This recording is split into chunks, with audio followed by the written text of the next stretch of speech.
It never looked so nice. We're getting great compliments, and you see outside how that's come out. It's been great. We make a lot of improvements to the White House, and we're doing that. One of the things you should be looking at is the Palm Court, because that's been totally redone. So we like to preserve and make better the White House, and that's really what's happened, and we're getting tremendous reviews, and we appreciate it. But we're here for a different reason. It's called Operation Summer Heat, which is an appropriate term in light of what we're doing. And early yesterday morning, I returned from the Middle East, where we celebrated a historic agreement to end years of suffering and conflict. Amazing. Every country came together. I mean, even the enemies came out and totally endorsed it. Everybody, I've never seen anything like it. Nobody's seen anything like it. And just as we are forging peace and stability abroad, we're also restoring peace and safety and stability at home. And you see that in Washington, D.C., maybe better than any place, because we got there, and within 12 days it was very good. And within 30 days, it's been as safe as any city in the country. It's been great. Took out 1,700 people, got them out. These are career criminals in many cases, and people that shouldn't have been allowed in by the Biden administration. Historically, the summer months have been a time when violent crime soar, as you know, but not under President Trump. Today, we're announcing the results of a sweeping law enforcement effort known as Operation Summer Heat. We were in many cities that people didn't know about. We kept it a little quiet, and it had a big impact, and you'll hear that in a second. But over the past few months, FBI offices in all 50 states made crushing violent crime a top enforcement priority. That's what they did, rounding up and arresting thousands of the most violent and dangerous criminals. And these are among the most dangerous and violent people in the world. They were allowed, in many cases, not in all cases, but in many cases, they were allowed in by a very foolish, actually stupid, open border policy. Just anybody could have come in. They emptied out their jails, their prisons, their mental institutions. They emptied them into our country. And the people behind me have done an incredible job, because if we didn't have that administration, it would have been so much easier. They allowed millions of people in this country that have been allowed, including over 11,000 murderers, half of whom murdered more than one person. And many of them are gone now, or they're put in prison, because we don't want to have them come back. So we literally put them in our prison, which we don't want to do. But we bring them back to their countries. Working with state and local partners, the FBI arrested over 8,000 violent criminals during the course of this period. In major cities like in New Orleans, Nashville, we saw a 250% increase in arrests. And we really went after the bad ones. These include 725 individuals wanted for violent crimes against children and murderers. These arrests are in addition to the work of our historic federal task forces that Make D.C. Safe Task Force has been unbelievable. I mean, the job they've done, it's incredible.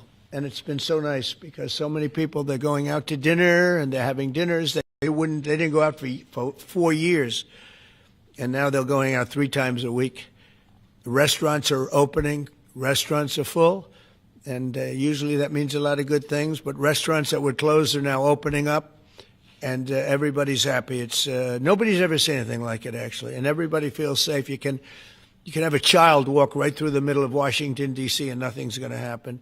We were losing more than one person a week in Washington. They're being killed on an average of over one a week. The Make D.C. Safe Task Force has been incredible, and the Make Memphis Safe Task Force is having very similar results. It's much earlier, but we've been there for a week and a half, but I'm hearing the results are pretty incredible, and you'll hear about that. They're mobilizing more than 20 federal agencies for the largest law enforcement operation targeting violent criminals in American history. As a result of these efforts, violent crime declined 20% nationwide compared to the same period last year, and it was the safest and most peaceful summer in 2 decades. And honestly, we haven't really even gotten going yet. We didn't have to fight all of these radical left governors. We could have had Chicago taken care of, as an example. They had, in a short period of time, 4,000 murders in Chicago, and we have to listen to this man stand up and say that we're bad people. And the people of Chicago are walking around with MAGA hats. You have women, beautiful black women, walking around with MAGA hats, Please let the president in, and we don't care how he does it. They're not interested in National Guard or Army, Navy, bring them in, Marines, bring in the Marines. They just want the crime to stop, and more so because of the success that we had in D.C. I think if we didn't have that success, nobody would even believe it. So I want to congratulate all of the incredible law enforcement professionals joining us today, especially Attorney General Pam Bondi, who's terrific, Deputy Attorney General Todd Blanche, who is a fantastic legal talent. He really is. He's a great guy, too. And, of course, FBI Director Kash Patel. They have worked so hard on this and other things. Since the start of the administration, the FBI has arrested over 23,000 violent criminals, more than double the number arrested in the final year of the Biden disaster. The FBI has also destroyed or severely disrupted more than 170 organized criminal enterprises and gangs, 1,600 of the most violent gangs, and confiscated over 6,000 illegal firearms. And they've tracked down and arrested 4 fugitives on the most wanted list, 4 of the most wanted. Actually, 2 of them were the most wanted fugitives in the world. There's still much more work to be done, which is why the FBI continues to work alongside the Department of Justice, the Department of Homeland Security, and the Department of War to defend. And Pete Hegseth has been fantastic, by the way, on this too, on other things, but on this too, to defend law and order and combat violent crime, arrest illegal aliens, and make American cities the safest in the world. And when I campaigned, I talked about crime, but I never knew that we were going to get into it like we did. You know, I mean, I used to watch these cities with the murders. Chicago recently had one deal where they had 11 murders in one weekend, and they said, well, yeah, but it was a holiday weekend. They actually told me that was the reason, like it was okay because it was a holiday. It was Labor Day. These people are the worst. They really have to, they better, I tell you what, the people in Chicago and the people in places like that can be fixed. At some point, it gets to where you can't fix it anymore. It's too far gone. And we have some cities like that. But these are great cities that can fix. I'm going to be strongly recommending, at the request of government officials, which is always nice, that you start looking at San Francisco. I think we can make San Francisco. There's one of our great cities 10 years ago, 15 years ago, and now it's a mess. And we have great support in San Francisco, so I'd like to recommend that for inclusion, maybe in your next group. You'll get great support. Every American deserves to live in a community where they're not afraid of being mugged, murdered, robbed, raped, assaulted, or shot. And that's exactly what our administration is working to deliver. I didn't realize I was going to make this such a big factor in the administration. I didn't really campaign. I campaigned on crime, but I never thought we'd go into every city and take a really safe city that we've all been living with for years and make them safe. And now it's like a passion for me, and it's a passion for the people behind me. So I didn't get elected. I did get elected for crime, but I didn't get elected for what we're doing. This is many, many steps above. And I want to thank Stephen Miller, who's right back in the audience right there. I'd love to have him. I love watching him on television. I'd love to have him come up and explain his true feelings, but maybe not his truest feelings. That might be going a little bit too far. But, Stephen, thank you for doing an unbelievable job. And the people of this country love you, I'll tell you, and they love what you say about crime and stopping crime. So now I'd like to ask Director Patel to say a few words, and then Pam and Todd also. And I just want to congratulate them. This is an amazing thing. And we're just at the start. We're going to go into other cities that we're not talking about purposely. We're getting ready to go in. And when they go in, like Kash as an example told me that people didn't even know. 5 months ago, they went into Chicago, and they started doing a lot of work in Chicago. And we brought the numbers down a little bit. And but that really was just preparatory work for what we're going to do with the surge. We're going to have a surge of strong, good people, patriots, and they're going to go in, they straighten it all out. So a lot of these cities we're already working on, but we don't do it with a big flavor. But in a little while, you're going to see some numbers that you're not going to believe. And I think you'll probably start with Memphis, because I'm hearing the numbers are much quicker than we even thought possible. But again, D.C. it speaks for itself. Chicago is going to be okay. We're going to save Chicago. And I told you, and I told them, a very respected man, the head of the Union Pacific, said, "Sir, save Chicago. It can be saved." And the way he said it, it was like, can you believe it? We're trying to save Chicago.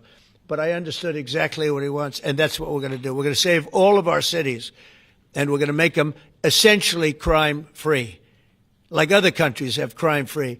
If you go all over the world, you go to the world, you hear Afghanistan and you hear all these different places, our crime in certain cities is worse than anything they can even imagine. And we're not going to have that any longer. It's going to stop, and it stops right here. Kash, please. Thank you, Mr. President. What I'd like to do is just highlight some of the outstanding work that the men and women of the FBI have been doing. And thanks to your brave leadership and the mandate you were given by the American people to not only defend the homeland but crush violent crime, you tasked us with our great partners at the Department of Justice and the Attorney General and the Deputy Attorney General to start making arrests and bring prosecutions and safeguard our cities. And you said it. This is just the beginning. In just 7 months, I hope the media takes a look at every one of these charts, because these are the best numbers for fighting crime in U.S. history, and it's only 7 months in. And to do that, our vehicle to do it of choice was Operation Summer Heat, which the FBI architected to go after violent criminals. And in just a 3-month span, you had 8,700 arrests of violent criminals. You had 2,200 firearms seized off the streets permanently to safeguard our communities. You had 421 kilograms of fentanyl seized. Just to put that in perspective, that's enough to kill 55 million Americans alone. You had 45,000 kilograms of cocaine seized. And thanks to our Department of Justice partners, you had 2,100 indictments in 3 months, from June to September alone. Mr. President, that in and of itself would be historic for a 4-year presidency. You did that in 7 months because you let good cops be cops, and you partnered us with the right people at the Department of Justice to put the handcuffs on and bring them to court and put them in prison. And if that weren't enough, when you look at the year, for the entire 7-month period that we're talking about here, if you look at the past 4 years of the Biden administration, 16,000, 17,000, 15,000, 15,000. That's the number of arrests year over year of violent felons in this country for the Biden administration. Mr. President, in 7 months, you have 28,600 arrests of violent felons in just 7 months alone, because of your leadership and the dedication of the men and women at the FBI who want to go out there and do the job they were prevented from doing, because that department used to be weaponized and politicized. And this is what happens when you take out the fangs of weaponization. This number is historic by every metric. 28,000 people have been arrested, violent felons alone. And then when you go over there and look at some of these charts, if you don't mind, I'll just hop over here. Look at the metrics for not just violent crime, but the homeland. Mr. President, during your administration, the FBI has found and located 5,400 children. That is a 30% increase year to date over the last administration. Violent crimes against children arrests alone are up 10%. Gang arrests are up 210% in the last 7 months alone. And transnational organized crime, which Stephen Miller has been a great partner in, is up over 12% alone. These numbers are historic just as a snapshot. But just so people don't think we're focusing on violent crime alone, the national security mission, Mr. President, under your leadership has never been stronger. We have gone after espionage activities against our main counterparts in China, Russia, and Iran. In China alone, we've had over a 50% increase in espionage arrests alone and prosecutions. In Iran, we have had a 50% increase, again, in espionage cases. And in Russia, we've had a 33% increase in espionage cases alone. When it comes to counterterrorism, year to date, we have 125 arrests this year versus 100 last year, year to date alone. And when it comes to the cyber criminal activities, which are some of the largest enterprises plaguing everyday Americans, we at the FBI have put out a mission to go after cyber criminals like never before. Last year, they had in total 191. This year, you already have 252 arrests. 52 arrests of violent cyber criminals who are stealing from senior citizens, who are violating our children's rights and freedoms, and who are violating everyday Americans. These programs are record. And two of the things I'll finish with that I'm most proud of, Mr. President, this FBI. Fentanyl. As you know, it's a scourge that is killing our youth, 100,000 plus a year. To date, the FBI has seized 1,900 kilograms of fentanyl. That's enough lethal doses to kill 127 million Americans alone to date. And if that weren't enough, Mr. President, you said we have to go after the worst of the worst. And you empowered our Department of Justice, our Attorney General, Deputy Attorney General, and the Deputy Director at the FBI, led the charge, not just on summer heat, but he also led the charge in the FBI's 10 most wanted fugitives. These people have been on the run for years. And in 7 months, you captured not one, not two, not three, but 4 of the FBI's most top 10 fugitives. 4. And just to put that in perspective, Mr. President, the Biden administration captured 4 in all of 4 years. You're on 7, and we're going to get to 10. We're going to get to 10 of 10. This includes a lady who murdered her 6-year-old handicapped child and fled to India. We got her in 2 months. This includes a narco trafficker. This includes a sex trafficker. This includes another first-degree murderer and gangbanger. These people were on the run because of the prior administration's reckless policies that destroyed our communities, and you came in and with a mandate said, go after the worst of the worst. This is just the beginning. This is what happens when you let good cops be good cops at the FBI. Mr. President, I just want to thank you for your incredible leadership, our brave partnership with prosecutors who know how to bring cases and make sure these arrests stick. And that's what the Attorney General and the Deputy Attorney General have led the charge across this country, because arrests without prosecutions are meaningless. We are deterring criminals from doing this activity.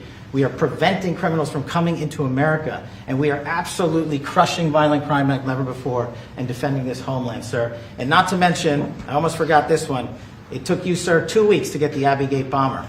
Joe Biden had 4 years to look for him. You got him in 2 weeks, thanks to the interagency effort by the FBI and the CIA, went to Pakistan, and now 13 brave warriors who were senselessly murdered because of disastrous Afghanistan withdrawal. They have justice, their families have a peace of mind, and we're going to continue to find the others, Mr. President. On behalf of the FBI, sir, I just want to thank you. Thank you very much, Kash. Great job. Very good. Very impressive. Pam, would you like to say?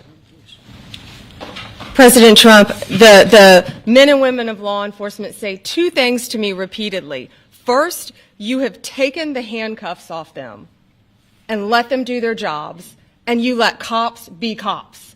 That's why all this is happening. The director, the deputy director are working around the clock. All of these great men and women in the FBI, they have families at home, and they are working during a government shutdown right now. Many of them have small children. Many of them, I was talking to an agent this morning, many of them have babies at home, and they are working around the clock to not only keep our country, but our world safe. And that's what Operation Summer Heat did. Thank you, Director, and to the Deputy Director for everything you did on behalf of the Department of Justice, and you're going to continue to keep doing. And they set the stage for what we're doing in Memphis. You're going to hear a lot more about that, our joint task force next week, but they set the stage for Memphis. And last night alone in Memphis, there were almost 70 arrests. There were 12 guns seized, and there was a 70-year-old man arrested as a result of our operation in Memphis who raped a child under the age of 3. That one case makes everything we're doing worthwhile. So thank you all for being here on behalf of both of us. Thank you, President Trump. Thank you. Todd, you want to say something? Sure. Thank you, Mr. President. So this is a great day, and I think there's stats that the director talked about which are important. But I want to give 2 examples of what summer heat has done that actually will apply hopefully to everybody in this room. The first is for over 4 years during the last administration, there was a hotel in a town, the middle of a town in Alaska, that was being run as a drug den. There were over 1,000 calls to 911 over 4.5 year period. There were multiple violent crimes, drug dealers, overdoses, and murders at this one hotel, ruining a community. Summer Heat went in there. It's not only arrested all the participants that were controlling the hotel, but seized the hotel. And so that's one example of what summer heat means to everyday Americans that just want to live in peace. The second example is a large narcotics trafficking group that was selling fentanyl in the state of Washington. They were shipping fentanyl and using commercial aircraft, putting fentanyl pills and powder onto in suitcases, flying them from the southwest border, mostly Arizona, all the way to Washington. It had been going on for an extremely long time, and the entire organization was arrested. And I say those 2 examples because it's easy to look at the board and see 1,000 arrests. How much different is our communities now compared to the past 4 years? But there's actual life examples. Every one of these arrests means that our streets are safer, and that's because of the work of this administration, of President Trump and Director Patel. So I will tell you, Attorney General Bondi and I are together every day with Director Patel, figuring out ways that we can continue to do this work, and it's not going to stop. Like the Attorney General said, and like the President said, this is just the beginning, or phase one, or a start, whatever you want to say, but it will continue on. So thank you, Mr. President, and thank you very much, Director Patel. And Mr. President, just one last thank you from the men and women at the FBI. You found a way to get these individuals paid during a government shutdown, our 1811 agents. So on behalf of the FBI, it's a great debt that we owe you, sir. They're now allowed to pay for their families, so thank you. And the military. Good. That's right. Thank you. Okay, thank you very much. Any questions, please? Brian, go ahead. First of all, I know the feedback I'm getting from the American people, and they want to say thank you. Law and order is not an option in this country. It's a mandate. So I know the American people thank you for that. In terms of the guns that have been taken off the street, do you have a number of how many guns were taken away from someone that had a prior felony or a previous crime, that perhaps we can prosecute that? Because I know that wasn't the case under Joe Biden. We don't take guns off the streets of people that are allowed to have guns.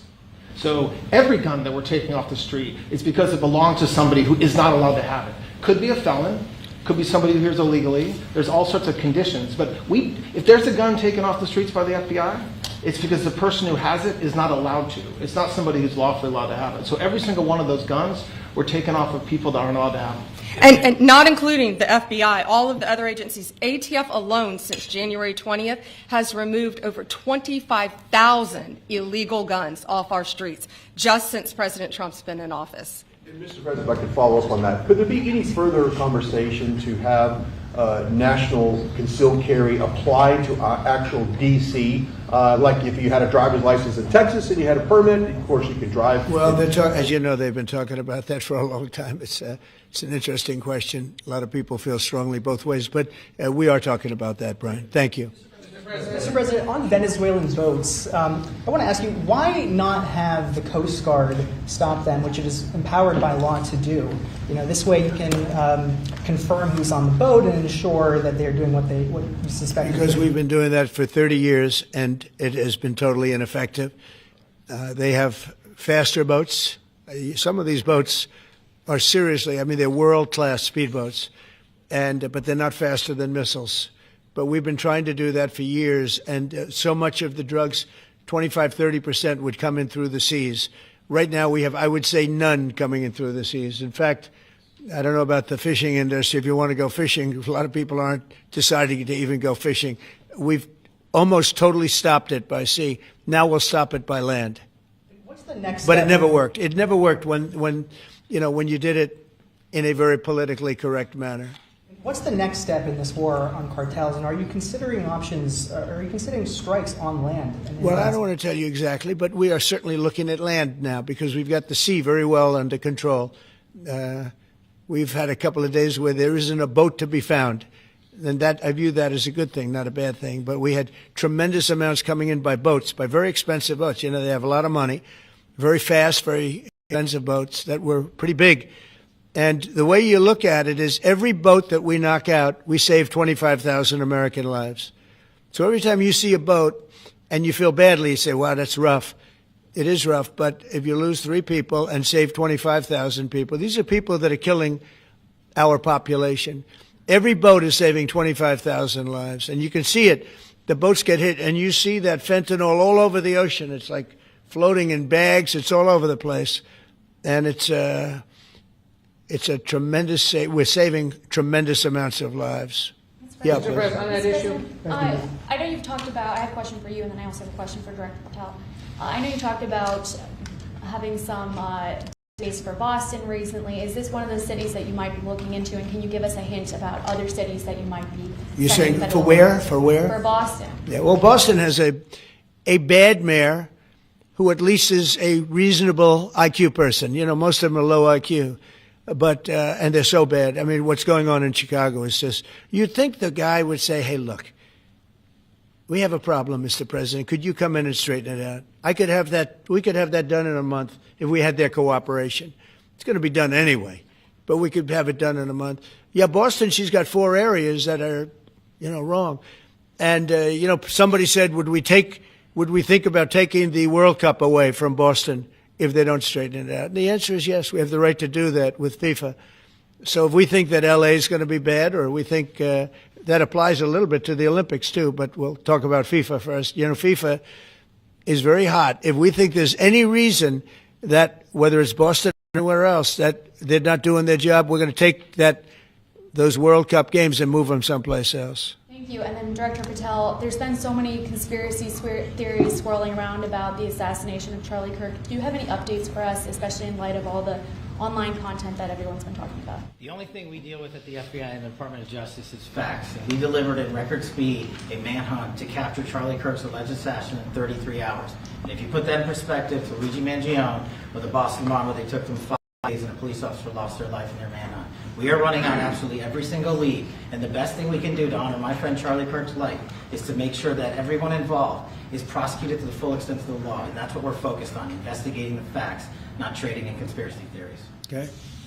Mr. President, thank you so much. Thank you. In light of China's export curbs on rare earths, do you view India as a reliable partner going forward? And are you planning to meet Prime Minister Modi in Malaysia? Are you open to talks in terms of Yeah, trade? sure. He's a friend of mine. We have a great relationship. He just said that 2 days ago, as you know.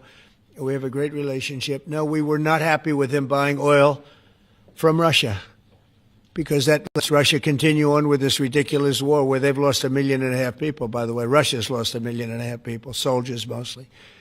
This is a war that should have never started, but it's a war that Russia should have won in the first week, and they're going into the 4th year. And I want to see it stop. So I was not happy that India was buying oil. And he assured me today that they will not be buying oil from Russia. That's a big stop. Now I got to get China to do the same thing. That is relatively easy compared to what we just did over the last week in the Middle East. Middle East was 3,000 years, and we got it done. This is 3 years. And I think we'll get it done. I think that President Putin, I think he wants to get it done. We'll see. There's a great animosity between him and Zelensky. You probably have noticed, right? And I think it's hurting the process. Yeah, please. Mr. President, thank you. Curious, why did you authorize the CIA to go into Venezuela? And is there more information you can share about these strikes on the alleged Well, I can't drug do busts in that, the but Caribbean? I authorized for 2 reasons, really. Number one, they have emptied their prisons into the United States of America. They came in through the border. They came in because we had an open border policy. And as soon as I heard that, I said, a lot of these countries, they're not the only country, but they're the worst abuser. And they've entered they've allowed thousands and thousands of prisoners, mental institution, people from mental institutions, insane asylums, emptied out into the United States. We're bringing them back, but that's a really bad. And they did it at a level that probably not many countries have done it, but not like Venezuela. They were down and dirty. And the other thing are drugs. We have a lot of drugs coming in from Venezuela, and a lot of the Venezuelan drugs come in through the sea, so you get to see that.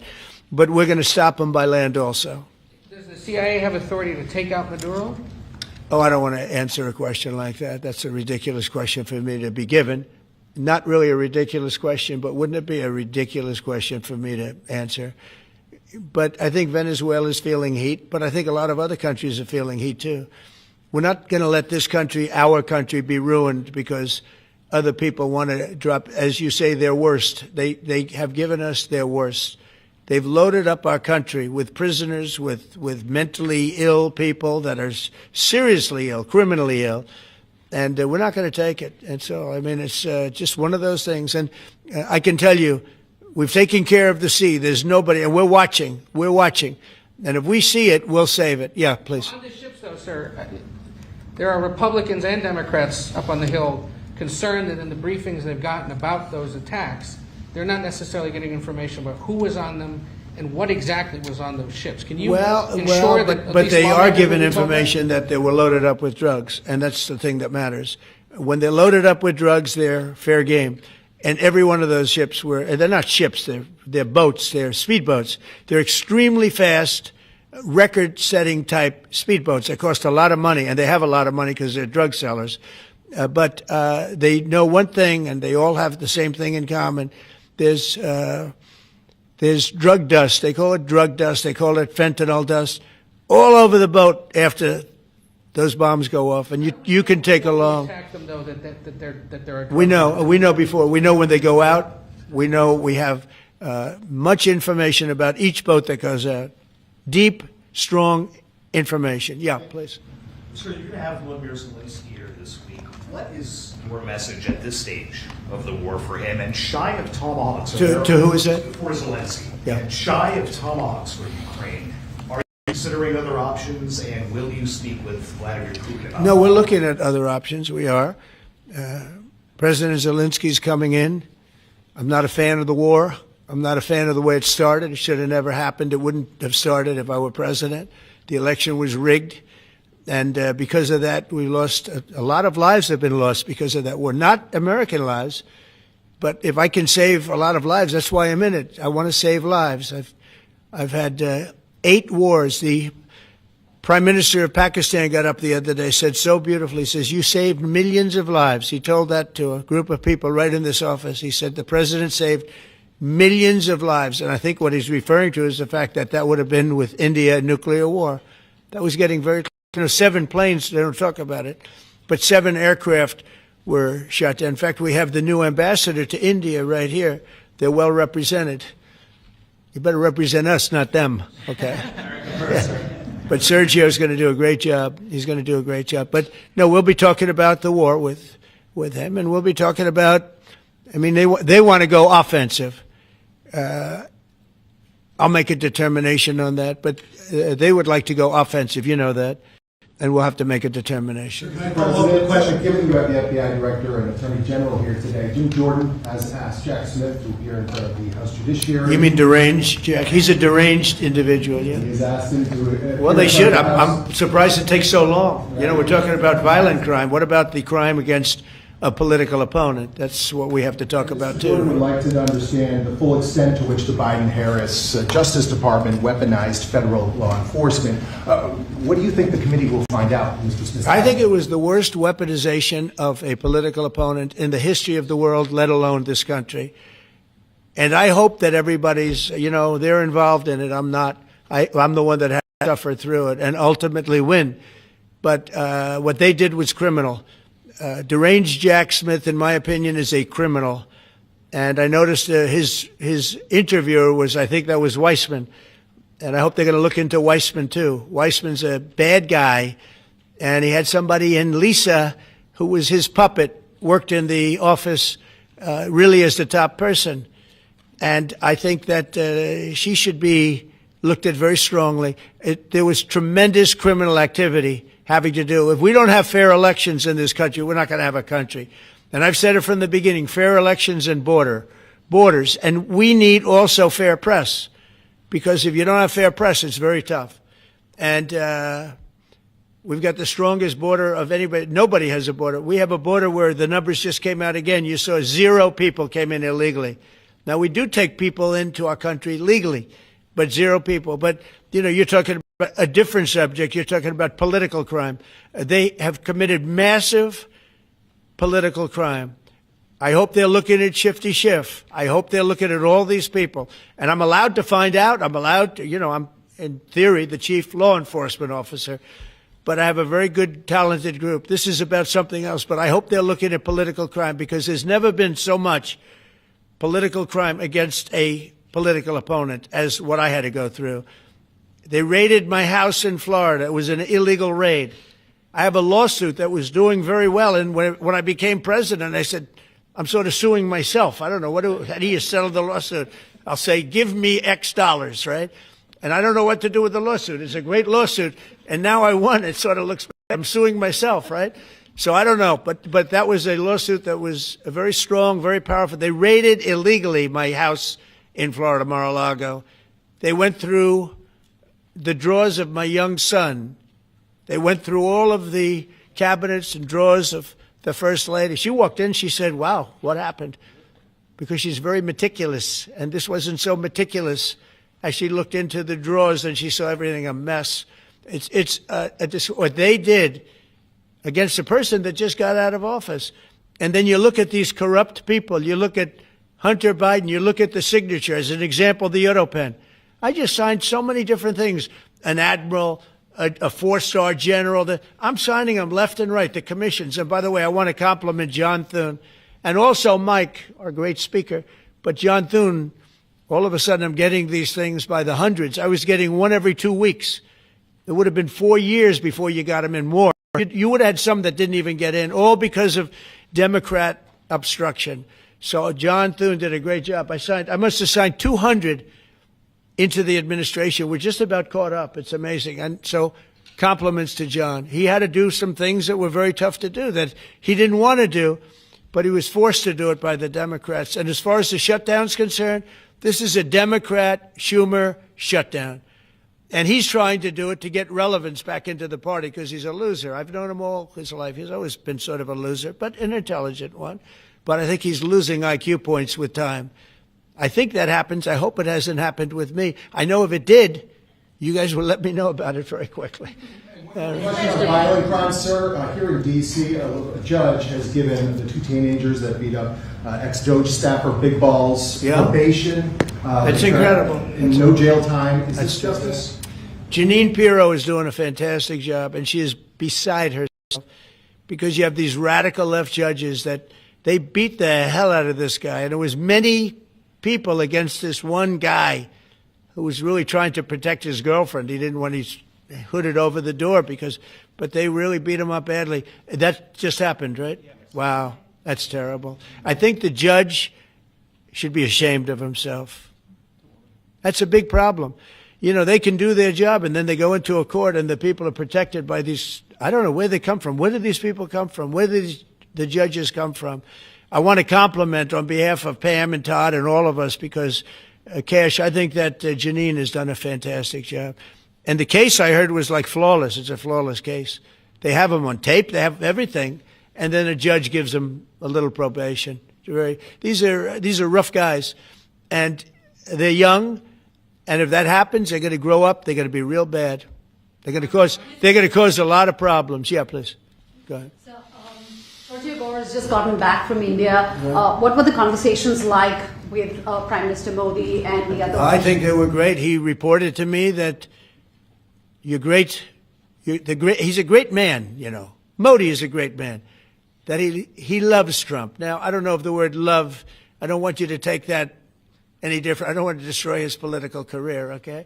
But you have to understand, I've watched India for years. It's an incredible country. And every single year you'd have a new leader. I mean, some would be in there for a few months. And this was year after year after year.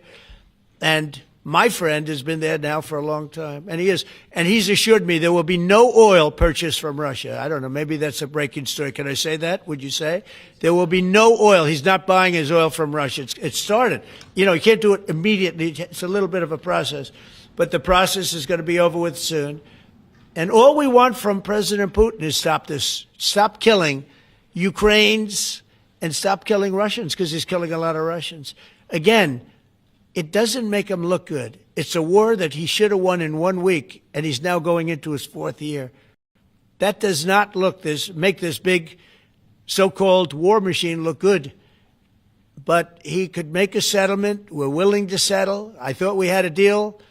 The hatred of the two leaders is very, you know, it's an obstacle. It's an obstacle. There's no question about it. But I thought we had a deal 2 months ago.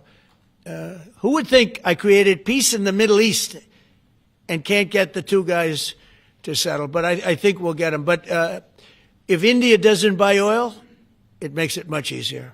And they're not going to buy. They assured me they will. Within a short period of time, they will not be buying oil from Russia. And they'll go back to Russia after the war's over. Jennifer? On the shutdown, sir, are FBI officials being paid right now? Are all the FBI employees being paid, and are all the... Well, that's what I understand. I hope so. Thanks to your great work, Mr. President, the 1811 special agents at the FBI are going to receive their paychecks. Got a lot of people paid, actually. We got the people that we want paid, okay? And we want the FBI paid, we want the military paid. We got the people that we want paid. And I'll tell you, the Democrats, they don't talk about this. You know, we're getting rid of programs that we didn't like, but that were negotiated in, but we didn't like. We're terminating those programs, and they're going to be terminated on a permanent basis. And it's thousands of people, and it's billions of dollars. We're getting rid of a lot of things that we never wanted because of the fact that they made this stupid move. And they don't want to talk about it. You know, they have their day coming up. I hear very few people are going to be there, by the way. But they have their day coming up, and they want to have their day in the sun. But they should really make a deal. So what we're doing, I mean, they call him Darth Vader, but he's actually a very nice person, Russell Vogt. But Russell Vogt is really terminating tremendous numbers of Democrat projects. There's not only jobs, I mean, the project in Manhattan, the project in New York, it's billions and billions of dollars that Schumer has worked 20 years to get. It's terminated. Tell him it's terminated, Jennifer. All right. On Hamas, sir, what is your understanding of the pace of returning the deceased hostages? Are you pleased? Well, with they're that looking pace? for them. Absolutely. They're looking. So we have the living hostages all back. They returned some more today. It's a gruesome process. I almost hate to talk about it. But they're digging. They're actually digging. There are areas where they're digging and they're finding a lot of bodies. Then they have to separate the bodies. You wouldn't believe this. And some of those bodies have been in there a long time. And some of them are under rubble. They have to remove rubble. But there are graves, and some are in tunnels that died in tunnels that are way down under the earth. And the tunnels are like 3 feet. Can you believe it? 3 feet high. They lived like this for a long period of time. It's a horrible atrocity. At the same time, we, meaning Israel, but I knew everything they were doing pretty much. I knew most of the things they were doing, but they've killed probably 70,000 of these people, Hamas. And I said, it's time now. So we'll see what happens. We'll also see what happens. Your next question is going to be the weapons. We want the weapons to be given up, sacrificed, and they've agreed to do it. Now they have to do it. And if they don't do it, we'll do it. We had the head of CENTCOM today suggest that Hamas needs to hurry up and disarm and follow your comprehensive plan. Yeah. That it was the head of CENTCOM saying that. Is that not a signal to Hamas, to the rest of the world, that at some point the U.S. military may more directly engage? We won't need the U.S. military.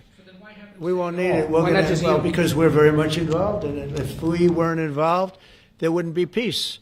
If we didn't destroy the nuclear capability of Iran, that deal would have never happened for 2 reasons. The Arab nations would not have felt bold enough to do it because you have a very powerful, at that time, Iran. It's not powerful anymore between what Israel and us did, because, the attack was, if you look at it, we helped them very much. They will be the first to tell you, including shooting down thousands of drones that were coming into Israel. We shot them down.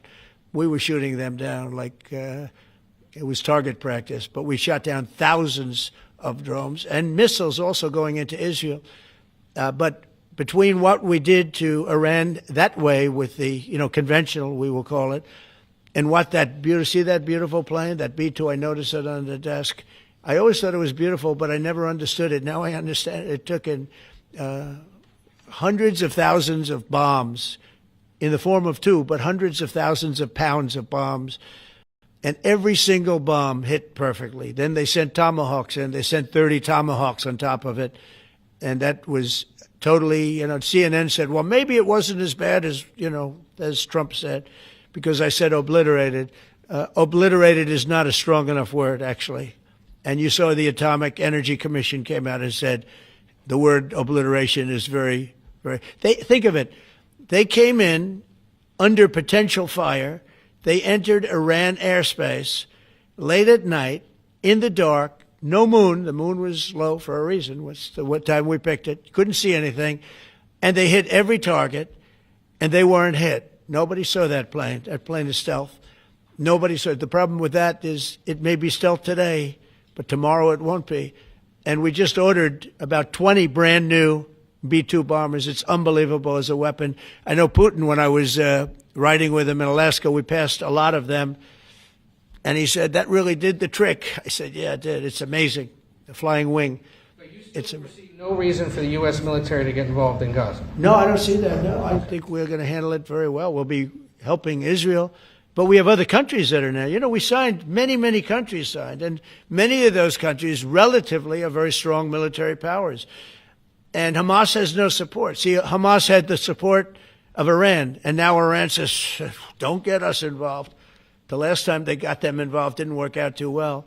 So they used to have the support of Iran. Today, Iran they're trying to survive. You know, when I heard the reports 2 weeks ago, Iran's looking to build a nuclear weapon, I said, don't worry about it. They got a lot of things they want to do before nuclear weapons. I said, the last thing they want to do is a nuclear weapon.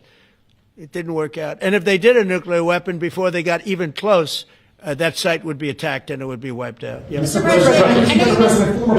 President, you're meeting with President Xi in a few weeks. Yeah. If you can't come to an agreement or a deal at that meeting, are we in for a sustained trade war with China?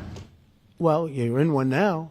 Look, we have 100% tariff. If we didn't have tariffs, we would be exposed as being a nothing. We would have no defense.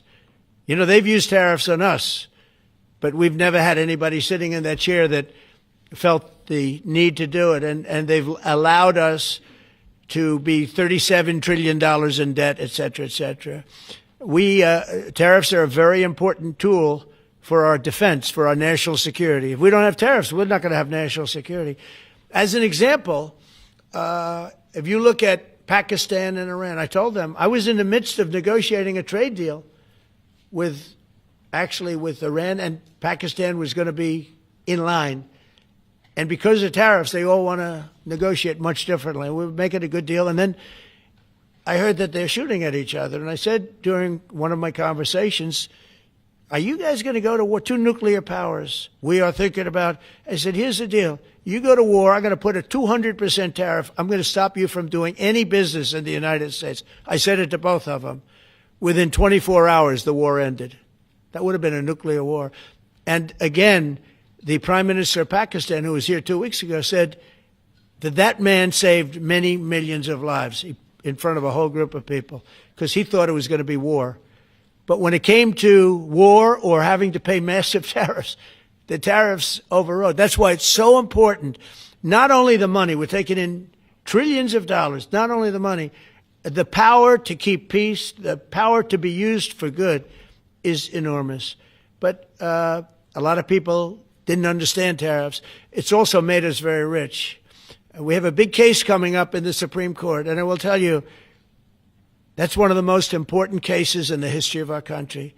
Because if we don't win that case, we will be a weakened, troubled, financial mess for many years to come. I don't even know if survivable is a good term. And if we do, we're going to be the most powerful economic country in the world. And all we're doing is using them as a defense against what took place for many years. China would charge us tariffs. It was incredible, but we weren't allowed to charge. And we're allowed to do whatever we want. We just had presidents that didn't want to do it for whatever reason. And it was nothing. But of the 8 wars, I was saying 7, of the 8 wars, I would say tariffs are directly responsible for me ending 6 of them, 5 or 6. Without the tariffs, you have wars raging all over the world. With the tariffs, other than Russia, we have no wars out there. And we've made a lot of good friends, too. Tariffs are so important to our national security. If we don't have tariffs, we don't have national security.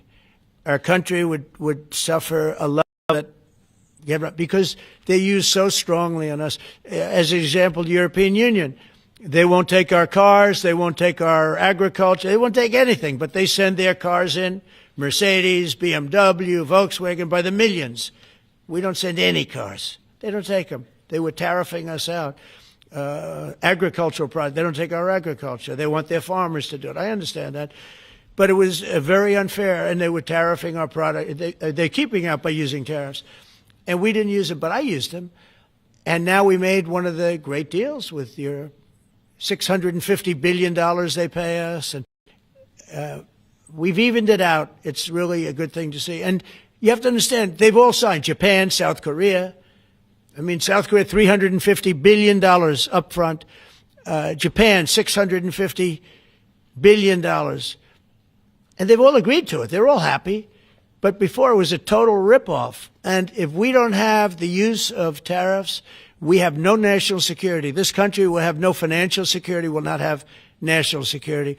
And the people that brought the lawsuit are people that are aligned with foreign nations that are now being treated fairly as opposed to just ripping us off and ripping us asunder. So, but if we are not allowed to use what other people use against us, there's no defense. It'll be a disaster for America. That's why I think I'm going to go to the Supreme Court to watch it. I've not done that, and I had some pretty big cases. I think it's one of the most important cases ever brought, because we will be defenseless against the world. Okay? You'll go to the tariff case? Did you have one? Yes, please. Thank you, Mr. President. I want to ask you about the Georgia Senate race. I know it's very early, but there's several Republicans in that field that are vying for your endorsement. A lot of good people in that field. Yes. I know all of them, actually. I haven't made a decision on that, but you have some very good people in the Georgia Senate race. Well, Governor has endorsed... No, I know. The governor has, and he's spoken to me about it a lot. He likes that candidate a lot.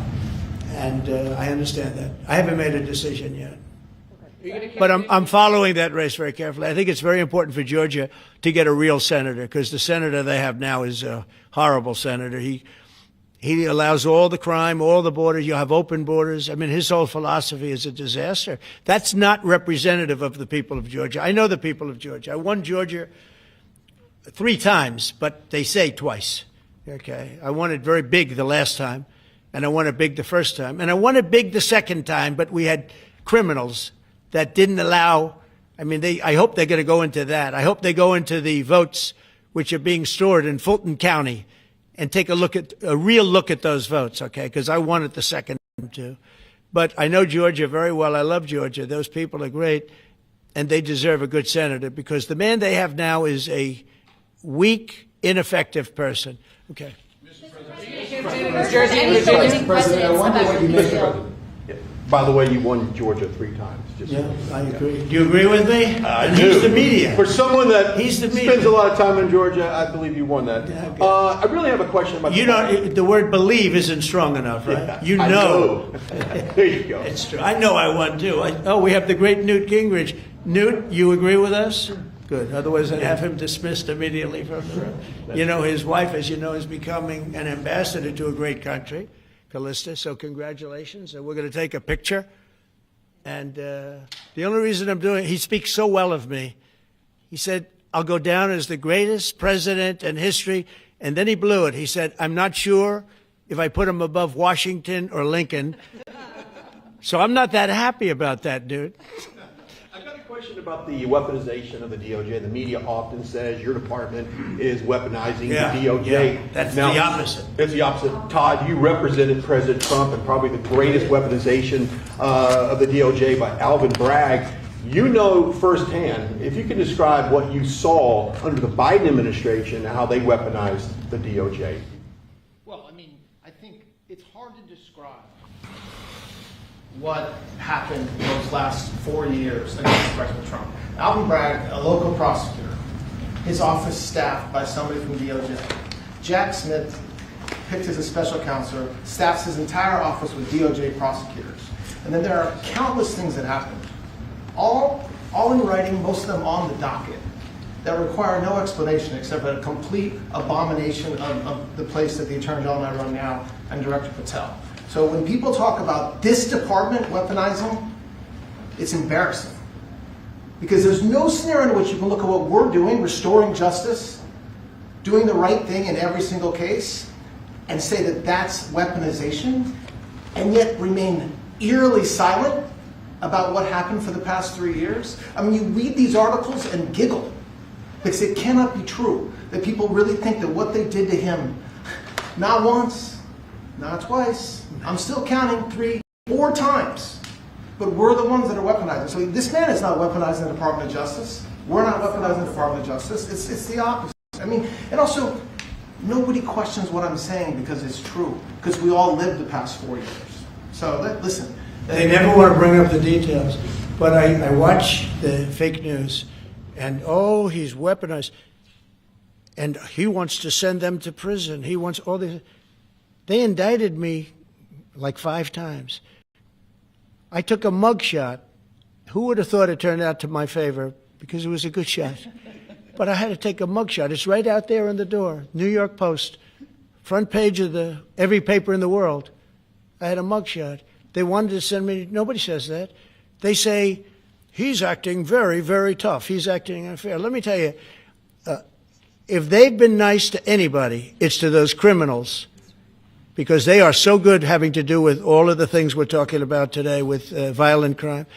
But if anything, I think this Justice Department has been so respectful of the law, because the other Justice Department, with Rita or Lisa and all of that scum, real scum, what they did to the political opponent of a guy that has a seriously low IQ. Now, in his case, it was low based on his career, but it got real low, okay? It was descending rapidly. But what they did to go after his political opponent is legendary, worse than any third world country, banana republic. And what we're doing is nothing. Are you kidding? Nothing. They write stories. Why aren't they doing this? And we'll leave. I don't have to leave it up to them, but I choose to at this moment. But there's never been anybody treated in the history of politics. You know, they say the 2 worst treated presidents by the media, etc., was that man right there, the late, great Abraham Lincoln, and this guy right there, Andrew Jackson. They say Andrew Jackson was treated terribly. They give him number 1 and number 2, but that was before I came along, Newt. I say I have number 1 times 10. Nobody's been treated like I've been treated. And I did a great job. You know, we had a great first term. And we had one of the most successful economies in history, et cetera. I rebuilt the military. We did a tremendous amount. The last part, we had a horrible thing called COVID, and we handled that well. We made ventilators for nations all over the world. We did a great job. Probably never get credit for it. Look at the therapeutics, the Regeneron, all the different things, the vaccines, all the things we did. We did a great job, but we had to focus on that. But we had the best economy in the history of our country. We're blown away right now. Look at the stock market. Hit another all-time high today. That's 48 days out of the few days that I've served. 48 days have already hit record highs.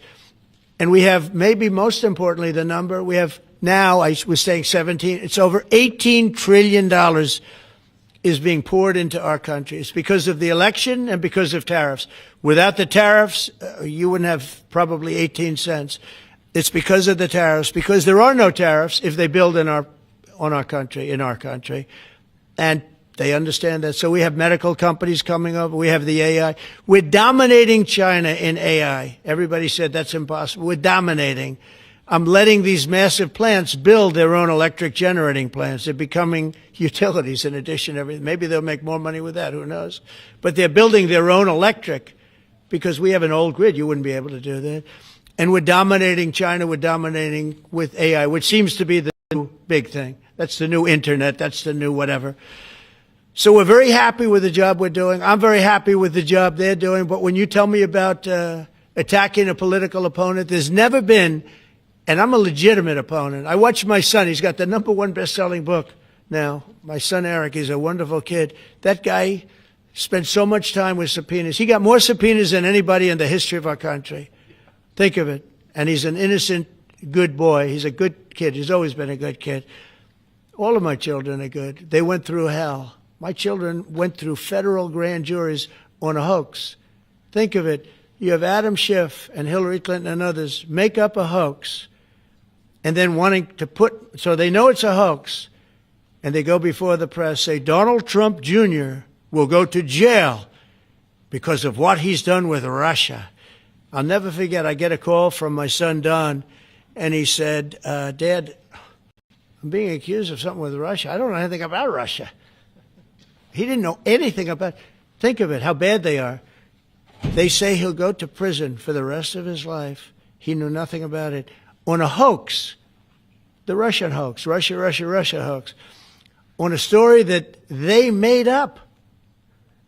And they made it up in order to explain why Hillary Clinton lost an election that she lost by pretty good numbers. The second one, actually the second one was even better, but the third one, this one was too big to rig. It was just too big to rig. They would have rigged. They tried to rig it.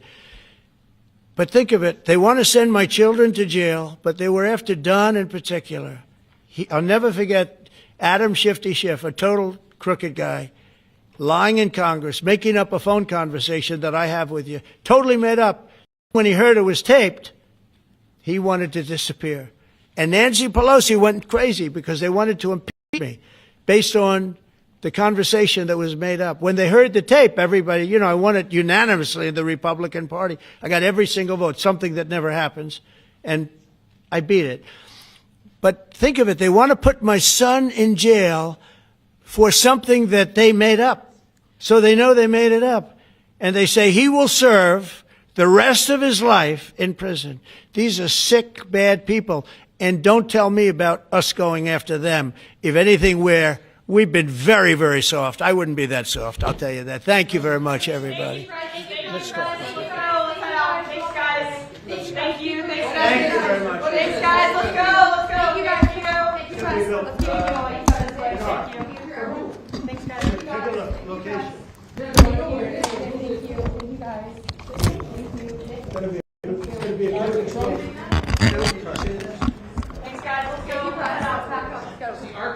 Thanks, guys. Keep going. Keep going. Okay, JJ. Thank you, guys. Thank you. Give me 2 minutes.